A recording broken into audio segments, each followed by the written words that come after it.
ચુડા પોલીસે ચચાણા ગામની 4.30 લાખની મતાની ચોરીના રીઢે ગુનેગારને આચરડા ખાતેથી ઝડપી પાડીને કાયદેસરની કાર્યવાહી હાથ ધરી. ચુડા પીએસઆઈ એચ.એચ. જાડેજા અને પોલીસ ટીમે ટેકનિકલ અને હ્યુમન સોર્સિસ દ્વારા બનાવના સ્થળની આજુબાજુના સીસીટીવી ફૂટેજ તથા પૂછપરછમાં ચચાણા ગામે માલધારીના ઘરમાં થયેલી ચોરીમાં ધોળકાનો રીઢો ગુનેગાર પૂનમ ઉર્ફે પુણ્ય ઠાકોરની સંડોવણી બહાર આવી હતી.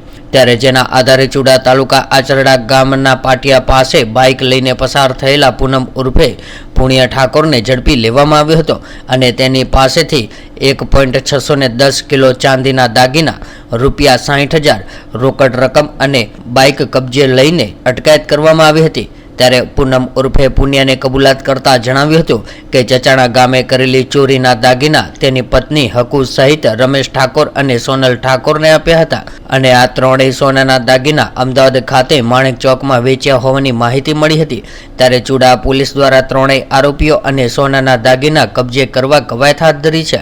ત્યારે ચુડા પીએસઆઈ જે જાડેજા તથા તેમની ટીમ દ્વારા સુરેન્દ્રનગર જિલ્લા તથા અમદાવાદ ગ્રામ્ય, ખેડા, બોટાદ, મહેસાણા જિલ્લામાં ઘરફોડ ચોરી કરીને તરખાટ મચાવનાર મુખ્ય આરોપી પૂનમ ઉર્ફે પુણ્ય ઠાકોરને ઝડપી પાડીને ચચાણા માલધારીના ઘરમાં ચોરીનો અસલ મુદ્દામાલ રિકવર કરીને ગુનાનો ભેદ ઉકેલી નાખ્યો છે.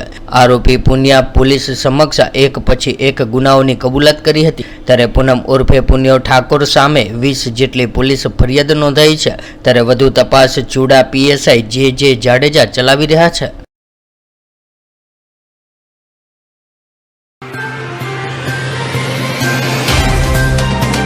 तो व्हाट्सएप, ट्विटर, फेसबुक, इंस्टा जहाँ भी आपका अकाउंट है, इसे शेयर बटन के द्वारा वहाँ पर शेयर करें.